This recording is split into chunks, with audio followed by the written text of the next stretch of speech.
Microwave oven. दोस्तों ये आपको जैसे भी लगे, लेकिन असल में ये जादू की तरह काम करते हैं।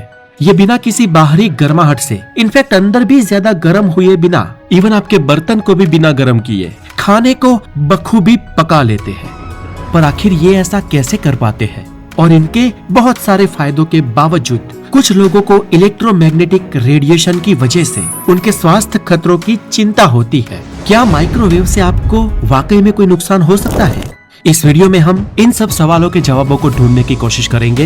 मैं हूँ हितेश गोसाई, आप है हेल्थी और साइंटिफिक ज्ञान से भरे एक चैनल द नॉलेज पर। और अगर आप यहाँ पर नए हैं तो हमें सब्सक्राइब जरूर करें, बिकॉज इस दुनिया में नॉलेज इज एवरीथिंग। दोस्तों माइक्रोवेव ओवन के इन्वेंशन की स्टोरी भी बहुत ही इंटरेस्टिंग है। इसका आविष्कार एक गलती से हुआ था। पर्सी स्पेंसर नाम के एक वैज्ञानिक मैग्नेट्रॉन नाम के एक डिवाइस पर कुछ एक्सपेरिमेंट कर रहे थे। ये जो मैग्नेट्रॉन डिवाइस होते हैं वो काफी पावरफुल रेडिएशन उत्पन्न करते हैं। और इस एक्सपेरिमेंट के दौरान उन्होंने एक दिन महसूस किया कि उनकी जेब में रखी हुई एक कैंडी बार पूरी तरीके से पिघल गई। तब उन्हें पहले तो पता नहीं चला कि ये कैसे हुआ, लेकिन फिर पता चला कि ये इन रेडिएशन के कारण हुआ। और कुछ दिनों बाद उनके दिमाग में एक आइडिया आया कि इसका इस्तेमाल तो खाना पकाने के लिए भी किया जा सकता है।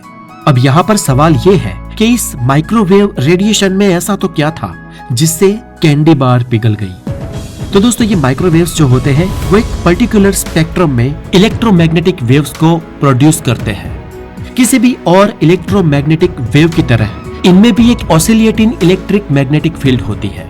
चलिए अब देखते हैं कि ये ऑसिलेटिंग इलेक्ट्रिक फील्ड खाना कैसे पकाती है। तो फ्रेंड्स, ज्यादातर खाना जो हम खाते हैं उसमें पानी होता है, पानी के मॉलिक्यूल्स होते हैं।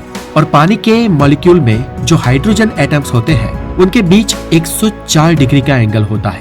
और इन हाइड्रोजन और ऑक्सीजन दोनों ही के मॉलिक्यूल्स में बहुत सारे चार्जेस होते हैं। और इसकी वजह से ये पानी का मॉलिक्यूल एक डाइपोल की तरह बर्ताव करता है। जब पानी के मॉलिक्यूल में इलेक्ट्रिक फील्ड अप्लाई की जाती है तो डाइपोल पर उत्पन्न होने वाली टॉप की वजह से ये पूरा मॉलिक्यूल रोटेट होना शुरू हो जाता है। और क्योंकि इलेक्ट्रोमैग्नेटिक वेव में इलेक्ट्रिक फील्ड लगातार ऑसिलेट होती है, ये पानी के मॉलिक्यूल्स भी ऑसिलेट होते रहते हैं। और इस ऑसिलेटिंग रोटेशन की वजह से ही ये पानी के मॉलिक्यूल्स एक दूसरे से टकराते हैं। और बस इस टकराव की वजह से ही खाने में फ्रिक्शन और हीट पैदा होती है। तो दोस्तों खाने के अंदर पानी के मॉलिक्यूल्स में हीट पैदा होने की वजह से खाना माइक्रोवेव में गर्म होता है। गैस, चूल्हे और तवे पर खाना बाहर से गर्म होता है, ऊपर से नीचे तक। लेकिन माइक्रोवेव में खाना अंदर से गर्म होता है, नीचे से ऊपर तक, क्योंकि वेव्स अंदर तक पहुंचती है और पानी के मॉलिक्यूल्स को हेल्टर स्केल्टर करती है, डांस करवाती है।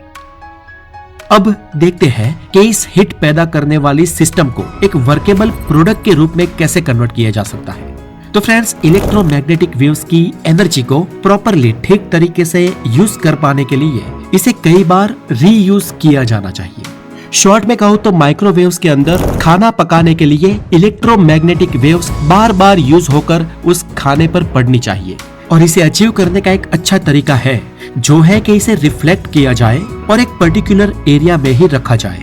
और इस रिफ्लेक्टर को बनाने का एक अच्छा तरीका है कि इसमें मेटल का यूज किया जाए। और इसी मेटेलिक सरफेस की वजह से माइक्रोवेव बाहर नहीं जा पाती, एक ही बॉक्स में रिफ्लेक्ट होती रहती है।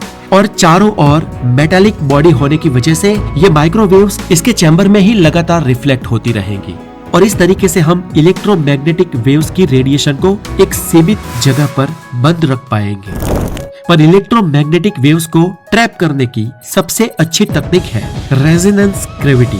ये तरीका इलेक्ट्रोमैग्नेटिक वेव्स की इंटेंसिटी को भी बढ़ा देता है। अब एक मजेदार बात बताऊं आपको, अगर आप अपने किचन में रखे माइक्रोवेव की कैविटी लेंथ को नापेंगे तो ये इंटीजर होगा जो इस वेव लेंथ का मल्टीपल है। इस विजुअल से ये साफ है कि इस स्टैंडिंग वेव के कुछ पॉइंट्स हाई एनर्जी इंटेंसिटी पर है और कुछ दूसरे पॉइंट जीरो इंटेंसिटी पर। इस वजह से माइक्रोवेव में ऐसे कई स्पॉट हो सकते हैं जिनमें से कुछ ठंडे और कुछ गर्म होंगे। जी हाँ, आपने दोस्तों ऐसा कई बार देखा होगा कि फूड को अगर हम बहुत ही कम समय के लिए पकाते हैं तो माइक्रोवेव में पका हुआ फूड कुछ कुछ जगह पर गर्म या कुछ कुछ जगह पर ठंडा रहता है। अब ऐसा कैसे होता है? तो चलिए दोस्तों हम इसके लिए एक प्रयोग करते हैं। हम इस माइक्रोवेव ओवन में कुछ फूड को रखते हैं और इस फूड की वजह से हम अपने माइक्रोवेव के इन स्पॉट को पहचान सकते हैं। चले थोड़ी चीज माइक्रोवेव में रखते हैं 1 मिनट का टाइमर सेट करते हैं और 1 मिनट के बाद आपको इस चीज के सरफेस पर कुछ गर्म स्पॉट दिखेंगे और इन गर्म स्पॉट्स की वजह से माइक्रोवेव खाने को अनइवनली पकाता है। अगर शॉर्ट में कहें तो जिस कैविटी रेजोनेंस टेक्निक को हमने माइक्रोवेव को बेहतर तरीके से ट्रैप करने के लिए यूज किया है, उसकी ही वजह से कुछ जगह पर ठंडे तो कुछ जगह पर गर्म स्पॉट्स बन जाते हैं। और इस समस्या से निजात पाने के लिए आजकल माइक्रोवेव में एक रोटेटिंग प्लेट होती है जो खाने को इवनली और घूम घूम कर चारों ओर से चारों दिशाओं से पकने में मदद करती है। एक सवाल ये भी है कि क्या माइक्रोवेव अकेली ही ऐसी इलेक्ट्रोमैग्नेटिक वेव है जो खाने को गर्म कर सकती है? तो दोस्तों इसका जवाब ये है कि कोई भी इलेक्ट्रोमैग्नेटिक वेव खाने को गर्म कर सकती है, पर उनकी कुछ लिमिटेशंस होती है। जिन वेव्स की वेवलेंथ लंबी होती है वो हमारे खाने पर से आसानी से पास हो जाती है और इसलिए वो खाने में ज्यादा एनर्जी ट्रांसफर नहीं कर पाती। साथ ही ऐसी स्टैंडिंग वेव्स के लिए बड़े डिवाइस की जरूरत पड़ती है और छोटी वेवलेंथ वाली वेव्स खाने की बाहरी सतह को ही बहुत जल्दी गर्म करती है और इसलिए वो खाने को अंदर से पकाने के लिए ज्यादा पेनिट्रेट नहीं हो पाती।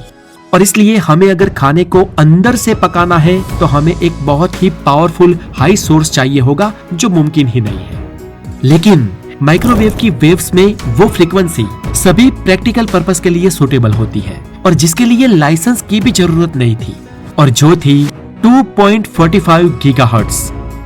हमें क्यों नहीं रखने चाहिए माइक्रोवेव ओवन में मेटल के बर्तन? तो दोस्तों माइक्रोवेव ओवन में हम कांच के या प्लास्टिक के बर्तनों में ही खाना पकाते हैं, मेटल के बर्तन वर्जित माने जाते हैं। ऐसा इसलिए क्योंकि माइक्रोवेव ओवन के चैम्बर में माइक्रोवेव्स लगातार घूमती रहती है। वो खाने के अंदर घुसती है, पानी, तेल या फैट के मॉलिक्यूल्स को हिलाती है और उनमें गर्मी पैदा करती है।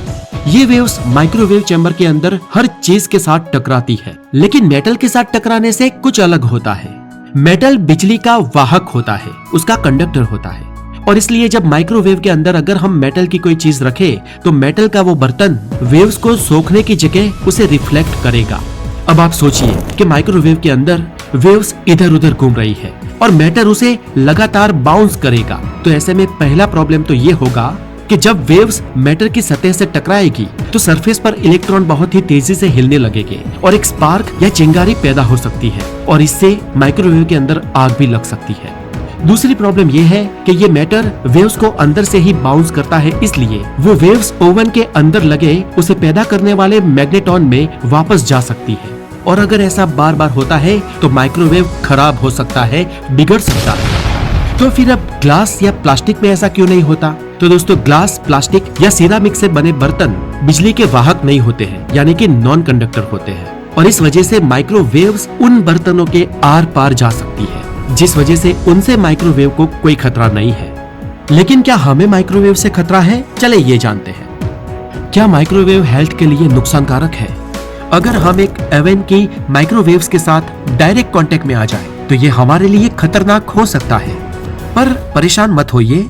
माइक्रोवेव्स ओवन द्वारा प्रोड्यूस किए जाने वाला इलेक्ट्रोमैग्नेटिक रेडिएशन हमेशा इस बॉक्स के अंदर ही रहता है, ये कभी भी चैम्बर से बाहर नहीं आएगा। इसलिए माइक्रोवेव की इलेक्ट्रोमैग्नेटिक रेडिएशन से स्वास्थ्य के संबंधित खतरों के बारे में फिक्र करने की कोई जरूरत नहीं है। और सबसे इम्पोर्टेंट बात, माइक्रोवेव ओवन में खाना गर्म करना किसी भी हीटिंग कन्वेंशनल मेथड से बहुत ही ज्यादा फायदाकारी है और इसका कारण यह है कि माइक्रोवेव खाने को पेनिट्रेट कर पाती है, जिससे खाना बाहर से और अंदर से दोनों तरीके से पक जाता है और साथ ही ये कन्वेंशनल तरीकों के मुकाबले खाने को बहुत ही कम समय में पका देता है। इनफैक्ट कन्वेंशन मेथड खाने को बाहर से अंदर की ओर पकाता है और ऐसा इसलिए होता है क्योंकि ओवन में हीट एनर्जी को बाहर से अंदर की ओर ट्रैवल करना पड़ता है और ये तरीका बेकिंग करने के लिए बेस्ट है। लेकिन इसके अलावा कोई ठंडा खाना गर्म करने के लिए या खाना पकाने के लिए माइक्रोवेव बेस्ट है। आई होप दोस्तों कि आपको माइक्रोवेव्स के अंदर की फिजिक्स बहुत ही आसानी से समझ आ गई होगी। अगर आपको ये वीडियो अच्छा लगा हो तो दोस्तों के साथ शेयर करें, द नॉलेज को सब्सक्राइब करें और बने रहे हमारे साथ। Have a wonderful day, take care.